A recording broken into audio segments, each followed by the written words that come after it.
আমাদের আজকের আলোচনার বিষয় হচ্ছে কোন কাজে কোন জাহান্নাম। এখানে যারা আছে অনেক মানুষ বলবে জাহান্নাম মনে হয় 7টা, না জাহান্নাম একটা। কয়টা? এখানে যারা আছে লেখাপড়া করে অধিকাংশ মানুষ বলবে জাহান্নাম 7টা। আপনি কোরআন বলেন তো, জাহান্নাম একটা, জাহান্নামের দরজা 7টা।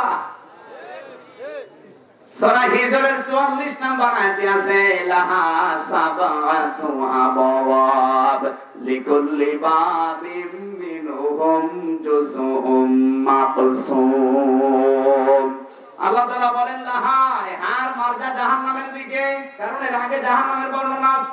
আল্লাহ তাআলা বলেন লাহা সাবাতু মানে 7, আবওয়াব বাবের বহুবচন, জাহান্নামের দরজা 7টা। কালকে বলবেন কয়টা? লিকুল্লি বাবিম মিনহুম জুজউম মাকসুম, প্রত্যেকের জন্য নির্ধারিত দরজা ভাগ করা আছে। এই যে দুর্গাপুরে হাই স্কুল যেটা, এখানে 1 থেকে 10 পর্যন্ত পড়ানো হয়, এখানে দরজা কয়টা বলুন না কেন? যে যে ক্লাসে পড়ে ওই দরজা দিয়ে সে প্রবেশ করে। ক্লাস 1 এ যে পড়ে 10 এ যে ক্লাস করতে পারবে না, কারণ তার যোগ্যতা এখনো হয়নি। 10 এ ক্লাস করতে এখনো 9 বছর পড়া লাগবে। কথা বলা লাগবে। কি বুঝলেন এখান থেকে? অথচ ওখানে বিদ্যালয় কয়টা? একটা না? ক্লাসরুম জাহান্নাম আল্লাহ বানিয়েছেন একটা, জাহান্নামের দরজা। যে যেই ধরনের অপরাধ দুনিয়ায় করবে তাকে আল্লাহ ওই দরজা দিয়ে প্রবেশ করাবে। আপনি এখানে বসে আছেন কোন কারণে? আজকে দেখবেন যে আপনি কোন দরজা দিয়ে যাওয়ার উপযুক্ত হয়েছেন। যাবেন আপনি না মানে যাওয়া লাগবে, যাবেন না মানে? আপনি যদি যেতে না চান তাহলে আজকে মিলাবেন যে আপনি যাবো না, বলতে দেবেন তো? হ্যাঁ বলা যাবে। সূরা নাবার 21 এবং 22 দুইটা আয়াত আমরা পড়েছি। তাফসীরে প্রবেশ করার আগে একটু তেলাওয়াত করি। আউযু বিল্লাহি মিনাশ শাইতানির রাজীম। বিসমিল্লাহির রাহমানির রাহিম।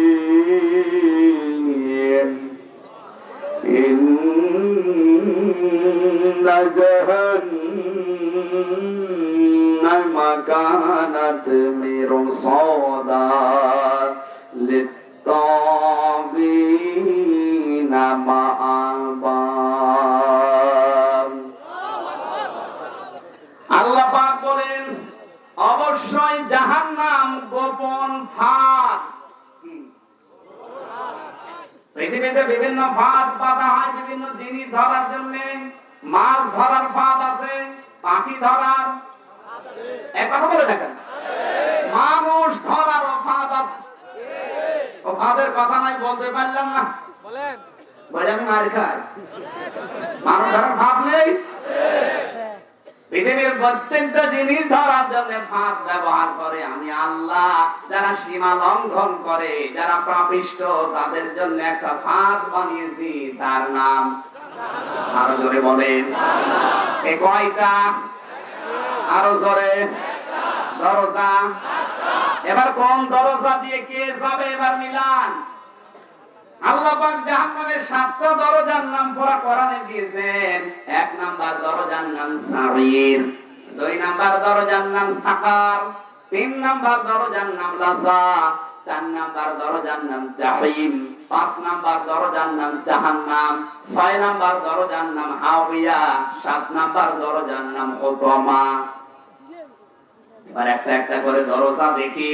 এক একটা দরজা দিয়ে যাওয়ার জন্য 4 প্রকার গুণ লাগবে। জাহান্নামের সামনে যাওয়ার গুণ 4টা। দুনিয়ায় যারা 4টা কাজ করবে তাদেরকে ওই দরজা দিয়ে আল্লাহ প্রবেশ করাবে। জাহান্নামের সাকারে যাওয়ার গুণ 4টা। যারা এই 4টা কাজের আঞ্জাম দেবে তাদেরকে আল্লাহ এই দরজা দিয়ে প্রবেশ করাবেন। আমি কোরআন পড়ে গবেষণা করে এই 7টা দরজায় 4 7টা 28টা পয়েন্ট বের করেছি। এবার একটা একটা করে আমরা বলতে চাই, শুনবেন তো? এই 28টা পয়েন্ট না শুনে বাড়ি যাবেন না, কারা দেখি লিল্লাহি তাকবীর। দেখে তো হাত করে দিকে দেখেন,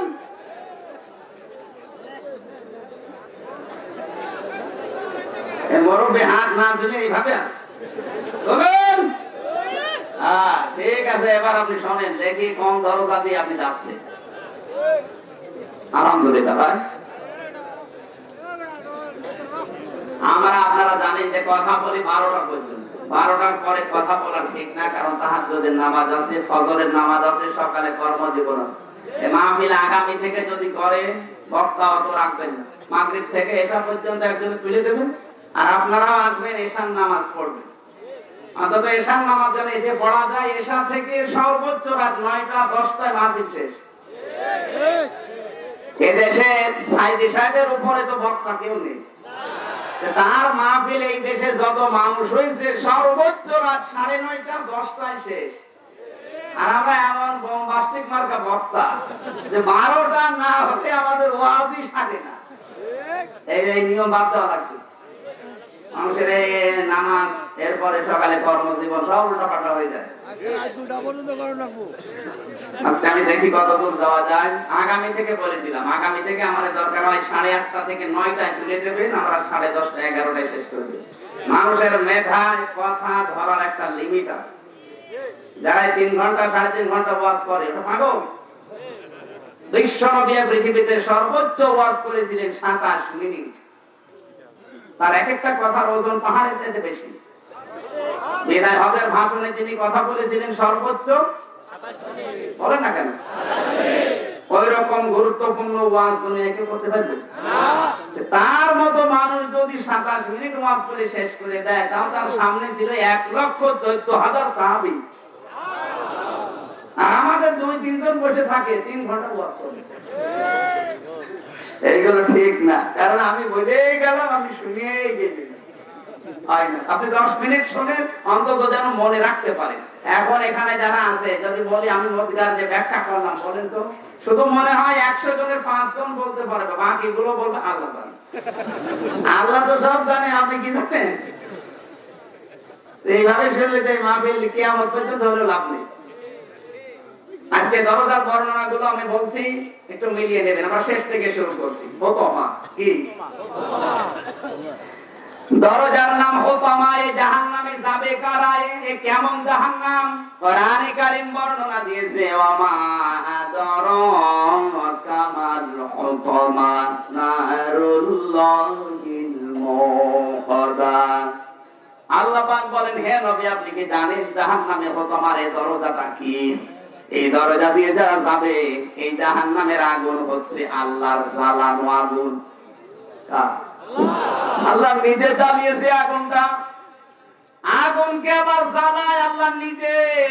এর গুণাগুণ কি? আল্লাতি তাত্তারিউ আলাল আফইদা। দুনিয়ার আগুন যেখানে লাগে ওই জায়গা পড়ে যায়, আর জাহান্নামে হোতমার আগুন যেখানে লাগবে আগে কলিজা পড়ে যাবে। যে বর্ণনা পেলেন আপনি, কি খুব সহজ জায়গা? আরো জোরে বলেন। এবার এখানে যাবে কারা? এই মিলান, আল্লাহ পাক নিজে বর্ণনা দিচ্ছেন, ওয়াইলুল লিকুল্লি হুমাযাতিল লুমাযা। জাহান্নামে হোতমায় যাবে তারা যারা সামনে পেছনে মানুষের নিন্দা করে, গীবত করে, পরচর্চা করে, একের কথা অন্যের কাছে লাগিয়ে সম্পর্ক নষ্ট করে দেয়। এই যারা এই রোগের রোগী আছে, হাত তোলেন তো দেখি। ওই অন্ধকারে কিছু দেখাও যাচ্ছে না। আলহামদুলিল্লাহ, আমার মনে হচ্ছে একটাও নেই। তাহলে এই দরজায় যাওয়ার মতো লোক যেহেতু নেই, জাহান্নাম বাদ দিয়ে দিন। বাদ দিয়ে দেবো? যদি থাকেন আপনি হেলায় খেলায় নষ্ট করেন না, এখনই পরিবর্তন হন, থেমে যান। এটা মেয়েদের ভেতরে বেশি, এক জায়গায় হলে শুধু কেব। সম্মানিত মা বোনেরা, আপনি হয়তো মনে করছেন এ আর কি, এ কতটুকু অপরাধ না। এই অপরাধ যদি করে থাকেন, আপনাকে আল্লাহ হোতমার দরজা দিয়ে প্রবেশ করাবে। যারা পালাপালি করে, একের কথা অন্যের কাছে লাগিয়ে সম্পর্ক নষ্ট করে, আল্লাহর কাছে এর চাইতে ঘৃণিত কাজ আর নেই। এই ধরনের মানুষ যদি কোনো এলাকায় থাকে, ও নারী হোক আর পুরুষ হোক, ওর কারণে এলাকার মানুষের দোয়া কবুল বন্ধ হয়ে যায়। আবু লাহাবের স্ত্রীর নাম শুনেছেন উম্মে জামিল। এই মহিলার চরিত্র ছিলেন, কোন জায়গায় যদি গন্ডগোল হতো, ও আরো কি করে বাঁধানো যায়, একের কথা অন্যের কাছে লাগিয়ে তালাতালি করে সম্পর্ক নষ্ট করা যায়, তার মানে আগুনের উপরে ঘি ঢেলে দিলে যেভাবে আরো চলে ওই কাজ করতো। এলাকায় অনেক মানুষ আছে ওই ধান্দায়, সকাল থেকে সন্ধ্যা পর্যন্ত শুধু মানুষের সম্পর্ক নষ্ট করে। কথা বলেন ঠিক কিনা? হ্যাঁ, প্রেমিক প্রেমিকার সম্পর্ক যদি নষ্ট করতে চান অসুবিধা নেই, কারণ হারামি কাজ করছে। বিয়ের আগে প্রেম করা হারাম, বিয়ের পরে প্রেম করা ফরজ। সুতরাং বিয়ের আগে যদি এই কাজ কেউ করে, আপনি যদি জেনে থাকেন আরো কি করে নষ্ট করা যায় সেই ধান্দা করবেন, অসুবিধা নেই। তাই বলে ভাইয়ের ভাইয়ের সম্পর্ক নষ্ট করে দেবেন, বোনের বোনের সম্পর্ক নষ্ট করে দেবেন, আপনার কারণে এলাকায় মানুষ দোয়া করলেও কবুল হবে না। মুসা নবী আলাইহিস সালামের জামানার একটা হাদিস, অনেক দিন বৃষ্টি বন্ধ ছিল, তিনি উম্মতদেরকে নিয়ে চাটিয়াল ময়দানে দোয়া করলেন, রব্বুল আলামিন আমাদেরকে বৃষ্টি দাও। তিনবার মোনাজাত করার পরে আমার আল্লাহ হাত ফেরত দিলেন। মুসা নবী এমনি রাগী নবী রেগে গেছেন, ডাক দিয়ে বলে, আল্লাহ এগুলো নয় আমার উম্মত, কিন্তু তোমার তো বান্দা, তোমার মায়া লাগে না?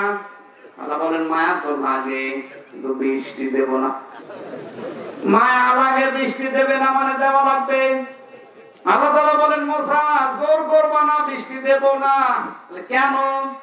কারণ তুমি যাদের নিয়ে দোয়া করছিলে ওদের ভেতরে নামিমা তালাতালি করে একজন আছে, একের কথা অন্যের কাছে লাগিয়ে সম্পর্ক নষ্ট করে দেয়। এই লোকটা যতক্ষণ বের হয়ে না যাবে ততক্ষণ তুমি নবী দোয়া করলেও কবুল হবে না। মুসা নবী বলছে, আল্লাহ তুমি শুধু ওর নাম বলো, দেখো কি করি, ঘাড় ধরে বের করে দেবো। আল্লাহ তাআলা বলেন, না, আমি নিজেই নাম ধরে গীবত করতে নিষেধ করি, আর আমি এখন নিজে নাম ধরবো, হবে না। মুসা নবী বললেন, আল্লাহ আমি তবে টের পাবো কি করে? আল্লাহ তাআলা বলেন, তোমার একটা বুদ্ধি শিখিয়ে দে, সবাইকে নিয়ে তওবা করো। কি করো? সবাইকে নিয়ে তওবা করো, তাহলে ওই লোকটাও তওবা করবে। তওবা করলে মানুষ বেগুনাহ ব্যক্তির মতো হয়ে যায়, তখন দোয়া করলে কবুল হবে।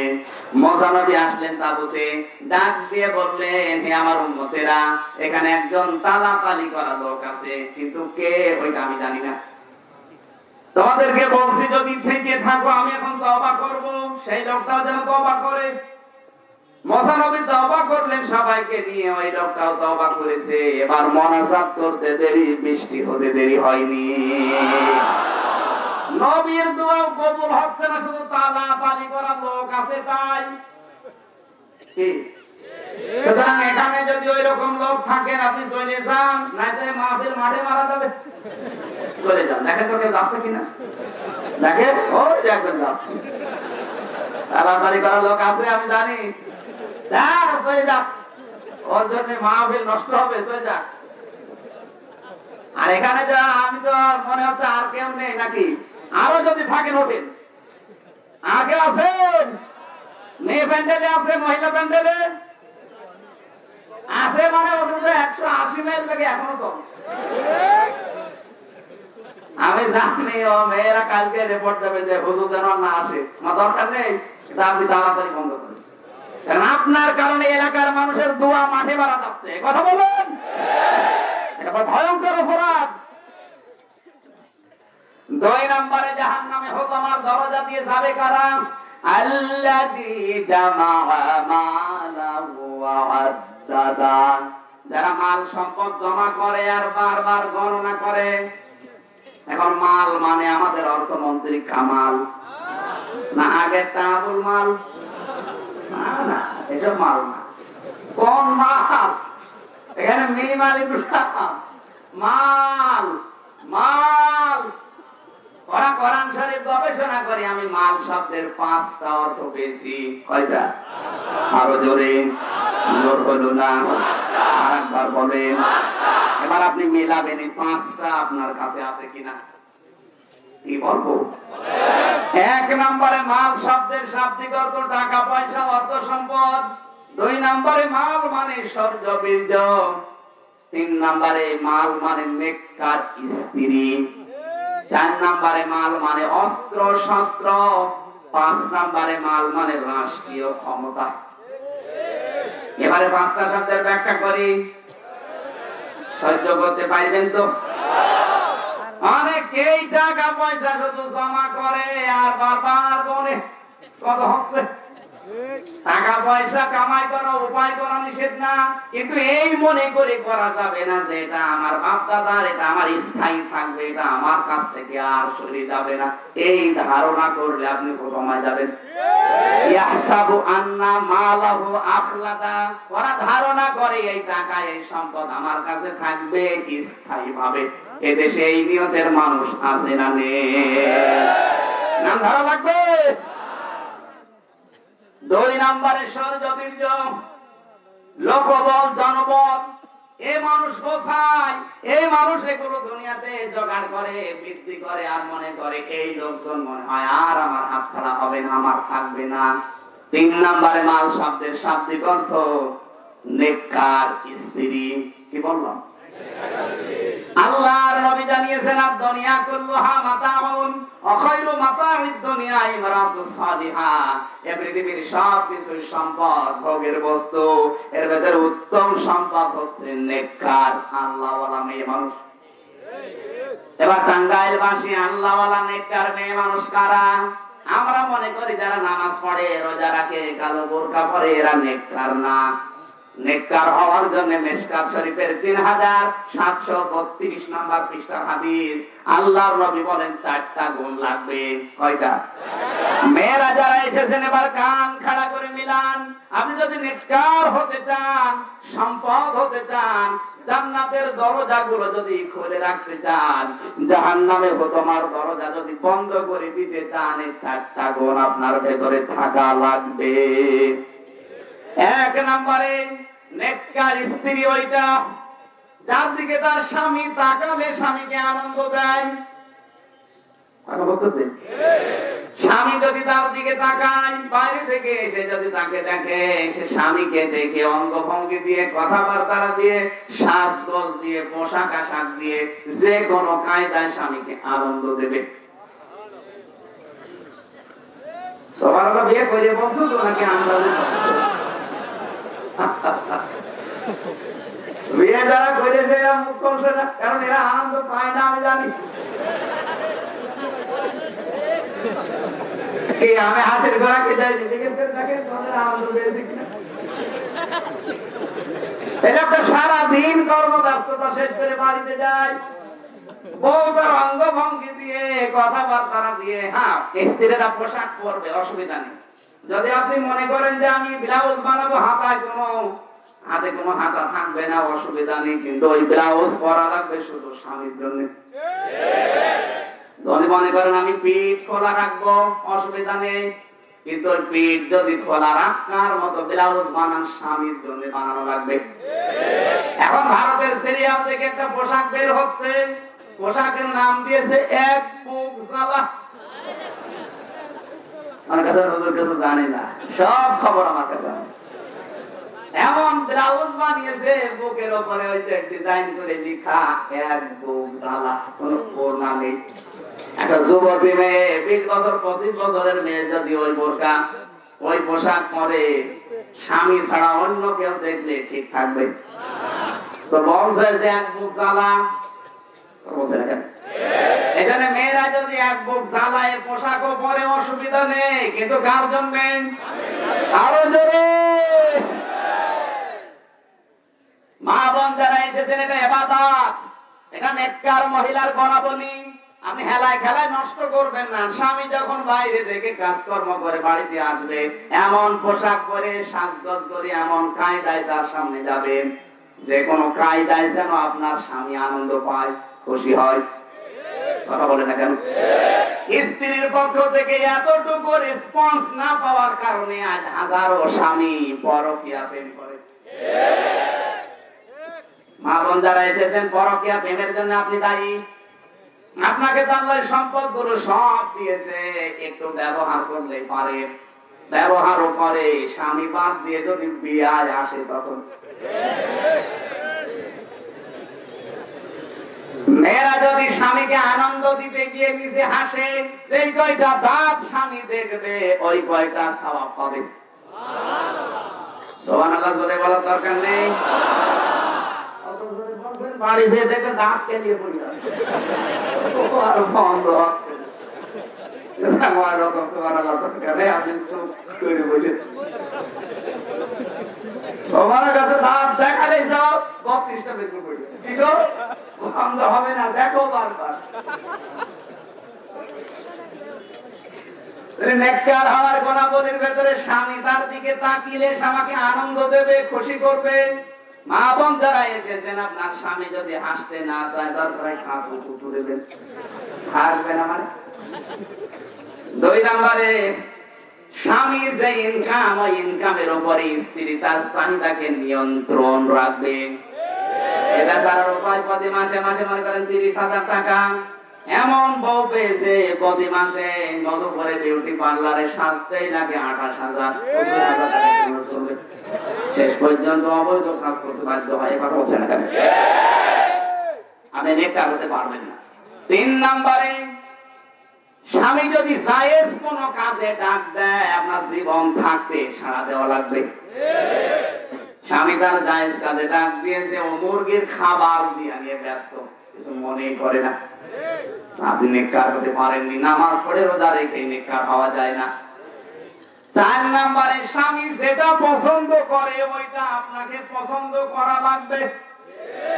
এখানে এই যে লোকটা সহ যত স্বামী বসে আছে, প্রত্যেকটা স্বামী পছন্দ করে আমার বিয়ের পরে যেন আমার মা বাপ আমার সাথে থাক। আরো জোরে। কিন্তু অনেক বউ এটা পছন্দ করে না, এই জন্য বারবার স্বামীকে বলে যে আলাদা হয়ে যা। একটা বলছে না, এরকম বউ আছে কার হাত তোলে তো? 1 2 3।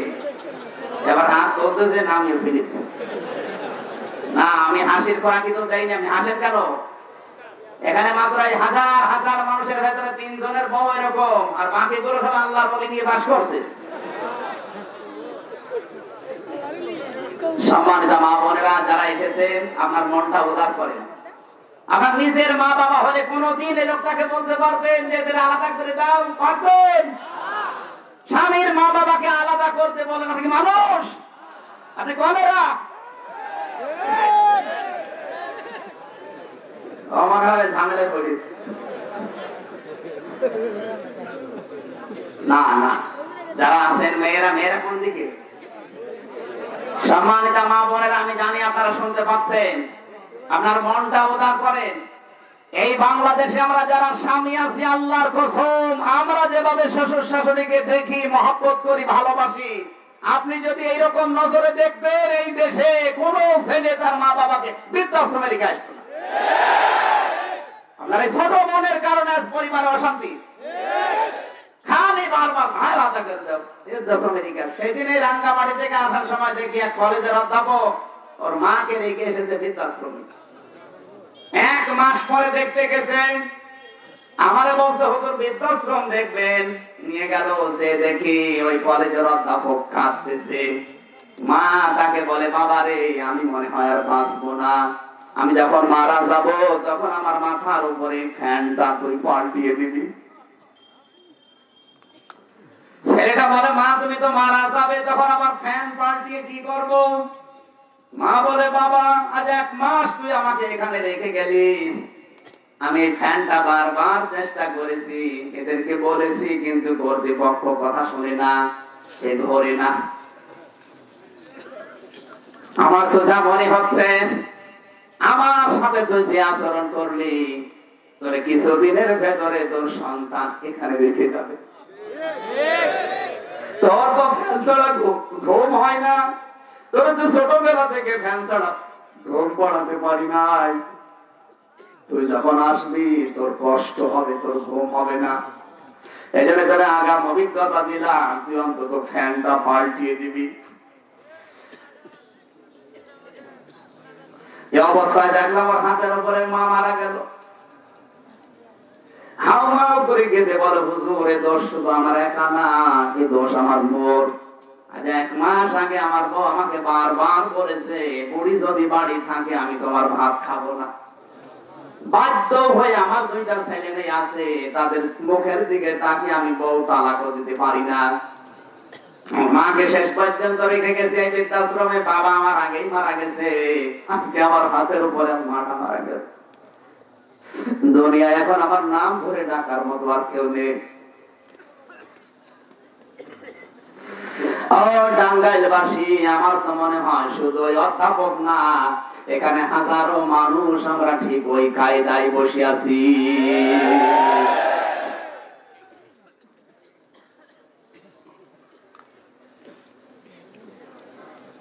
স্বামী যেটা পছন্দ করে আপনাকে ওটা পছন্দ করা লাগবে যদি আপনি নেককার হতে চান।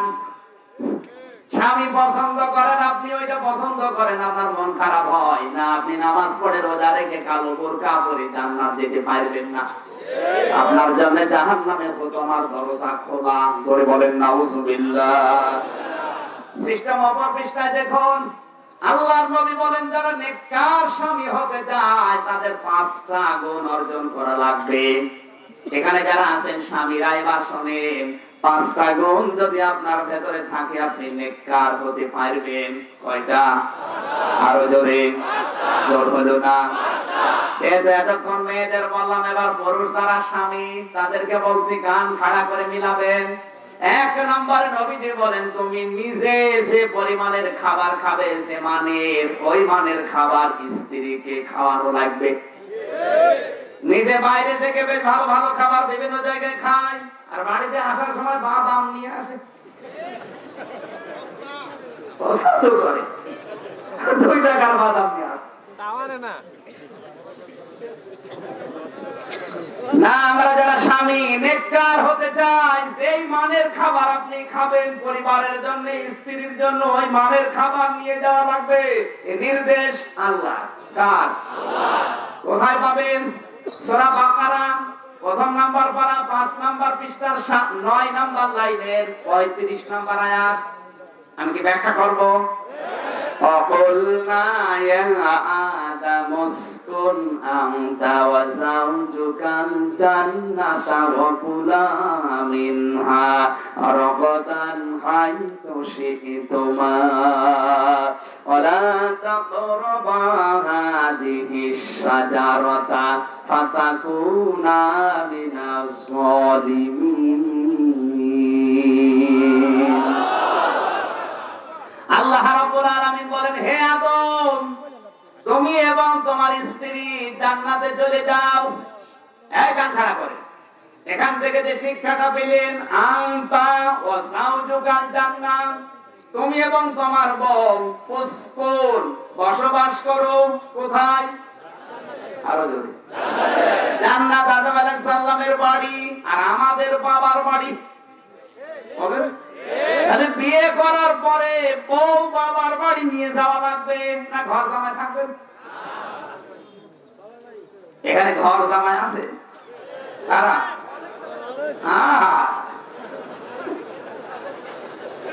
এলাকার লোকদেরকে পাগল পেয়েছো। বিয়ে করে বউ বাবার বাড়ি নিয়ে যাবে না, ও নিজে সব থেকে যাবে। তাহলে বিয়ে করার পরে বউ নিয়ে বাবার বাড়ি যাওয়া লাগবে। এ নির্দেশ কার? উসকুন আনতা ওয়া যাওজুকাল জান্নাত, তুমি এবং তোমার স্ত্রী জান্নাতে যাও, তার মানে তোমার বাড়ি চলে যাও। 2 নম্বরে অকুলা, তুমি যেই পরিমাণের মানের খাবার খাবে ওই মানের খাবার স্ত্রীকে খাওয়াবে। খেয়াল করেন শব্দের দিকে, আনতা ওয়া কুলা আল্লাহ দেয় দিতে, তুমি খাবে, এরপরে বউকে না। অকুলা 2 বছর একবারে দিয়েছে। কেন দিলেন? তার মানে আপনি যখন যে পরিমাণের খাবার খাবেন ওই মানের খাবার তাকেও দেওয়া লাগবে, এটাও ফরজ। নারী পক্ষ, নারী স্বাধীনতা আন্দোলন, নারী বিপ্লব পরিষদ, নারী মুক্তি পরিষদ, এই খোকি খোকি নামে যারা বিভিন্ন সংগঠন তৈরি করে নারীদেরকে রাস্তায় বের করতে চায় নারী স্বাধীনতা আন্দোলনের নামে। আপনি আর কতটুকু অধিকার দিতে পারবেন? আমার আল্লাহ ১৫০০ বছর আগে নারীর অধিকার ফিরিয়ে দিয়েছে। এখানে এক একটা শব্দে নারীর ব্যাখ্যায় আমি প্রথমে পেয়েছি কন্যা, এরপরে পেয়েছি স্ত্রী, এরপরে পেয়েছি মা। এক একটা শব্দে লক্ষ লক্ষ কথা তাফসীরে আছে। রাত ১২টার পরে আমি কথা বলি না, এই জন্য সামারাইজ করে তাড়াতাড়ি করছি। ৩ নম্বরে রগদান হাইতু শিতুমা, স্ত্রীকে বাড়িতে নিয়ে যাওয়ার পরে ঘরের ভেতরে তালাবদ্ধ করে রেখে দেবে না, তাকে নিয়ে বেড়াতে যাবে, আনন্দ করবে, যেখানে ইচ্ছা যাবে, যা ইচ্ছা খাবে, মাঝে মাঝে পার্কে যাবে, অসুবিধা নেই। খেয়াল করেন, স্ত্রীকে নিয়ে ঘুরতে যাওয়া যায় যাচ্ছে না নেই? দৌড়াদৌড়ি করা যায় যাচ্ছে, নবীজি নিজে করতেন। কিন্তু সাবধান, কি সাবধান? ওয়ালা তাকরাবা হাদিহি শাজারাতা ফাতাকুনা মিনাজ জালিমিন। আল্লাহ বলেন এই গাছটার কাছে যাবে না। এই গাছ মানে কোন গাছ? না না, শুধুমাত্র বন্ধন গাছ উদ্দেশ্য হলে আল্লাহ আয়াত কোরআনে দিত না। আল্লাহ বলেন ওয়ালা তাকরাবা হাদিহি শাজারাত। কোরআন তো গবেষণার জিনিস। কেন আল্লাহ এই গাছের কথা বললেন? এই গাছ মানে শুধু বন্ধন গাছ না, এই গাছ হচ্ছে নির্ধারিত একটা সীমানা। ওটা জান্নাতের ভেতরে একটা সীমানা, দুনিয়াতেও আমার আল্লাহ এরকম একটা নির্ধারিত সীমানা আছে। আয়াতের কথা ছিল তাবিনা মাআবা, যারা সীমা লঙ্ঘন করে তাদের আশ্রয়স্থল এই জাহান্নাম। কথা বলে না কেন? তাহলে আল্লাহর সীমানা দুনিয়ায় যেগুলো দেওয়া আছে, এই সীমানা যারা ওভারটেক করবে, আজ বাংলাদেশে এমন বিবাহ অনুষ্ঠান আছে যেখানে গেলে সীমা লঙ্ঘন হয়ে যায়, নিজেরও পর্দা থাকে না, বড় পর্দা থাকে না। আপনি বিয়ে বাজারে যাবেন, বিয়েতে অনুষ্ঠানে যাবেন, বিভিন্ন অসুবিধা নেই, বউ নিয়ে ঘোরাঘুরি করবেন, কিন্তু এমন জায়গায় যাওয়া যাবে না যেখানে গেলে পর্দার মতো বিধান থাকে না। এদেশে আজ হাজারো অনুষ্ঠান দেখতে পাই আমরা, শিশু মেলার নাম দিয়ে, শিশু নেই, শুধু শিশু খালারা।